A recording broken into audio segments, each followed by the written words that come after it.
This is New Testament, Matthew chapter number 16. In this chapter, Jesus is predicting his death, because already we have seen that John is captured and put to death by Herod Antipas. Therefore, Jesus is also afraid that he too may meet the same fate, because he, along with John the Baptist, were organizing a rebellion against the Roman government and their Arab vassals. The first section is demand for a sign of Jesus Christ, sign of him being the Son of God.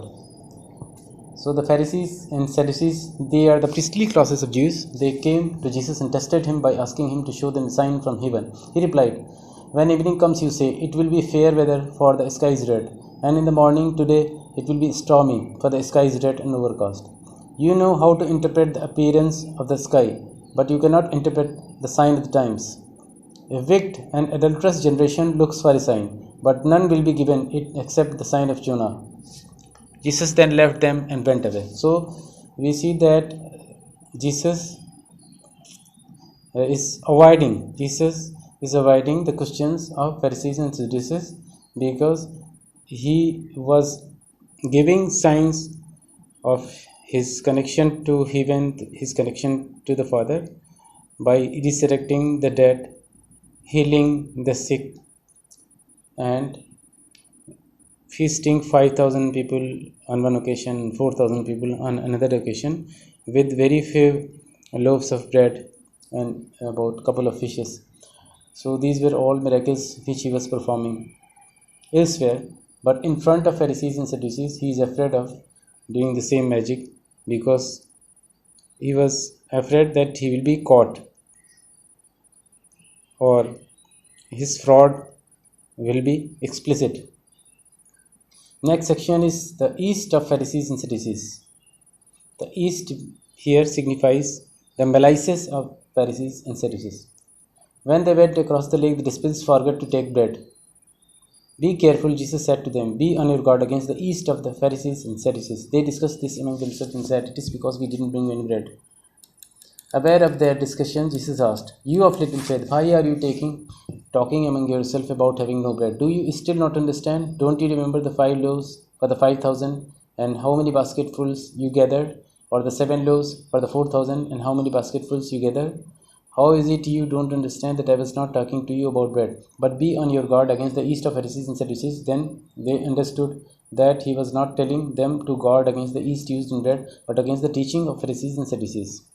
The malices of Pharisees and Sadducees, or their teachings of old scriptures in their own way, is equivalent to the yeast, but his disciples were not able to understand in the beginning. That is why Jesus is clarifying these things to him.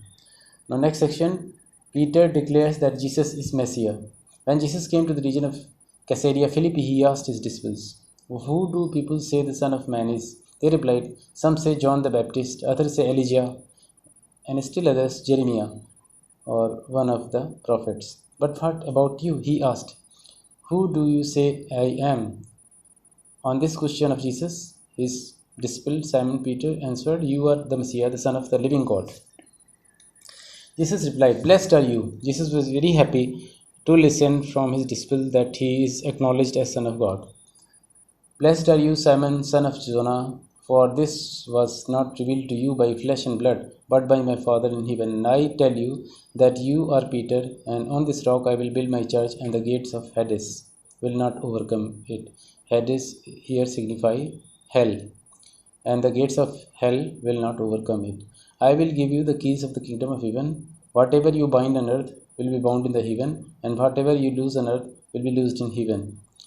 That means your deeds here will reflect in your provenance in the heaven. Then he ordered the disciples not to tell anyone that he was the Messiah. Jesus is now in the last section. Jesus is predicting his death. From that time on, Jesus began to explain to his disciples that he must go to Jerusalem and suffer many things at the hands of the elders, the chief priests, and teachers of the law, and that he must be killed and on the 3rd day be raised to life. Peter took him aside and began to rebuke him. "Never, Lord," he said, "this shall never happen to you." Jesus turned and said to Peter, "Get behind me, Satan. You are a stumbling block to me. You do not have in mind the concerns of God, but merely human concerns. Then Jesus said to his disciples, whoever wants to be my disciple must deny themselves and take up their cross and follow me. For whoever wants to save their life will lose it, but whoever loses their life for me will find it. That signifies that the disciples, the followers of Jesus Christ, who are ready to put their life on stake for the cause of Jesus, will get better life in heaven. But those who are saving their life or not following Jesus Christ because of the fear of their life, they will lose their life, or their life will be worthless, and they will get retribution in the form of hell. What good it will be for someone to gain the whole world but forfeit their soul? It signifies that if a person is involved in earthly desires, involved in material things, but he is not listening to the voice of his soul, then his life is useless. Or what can anyone give in exchange for their soul?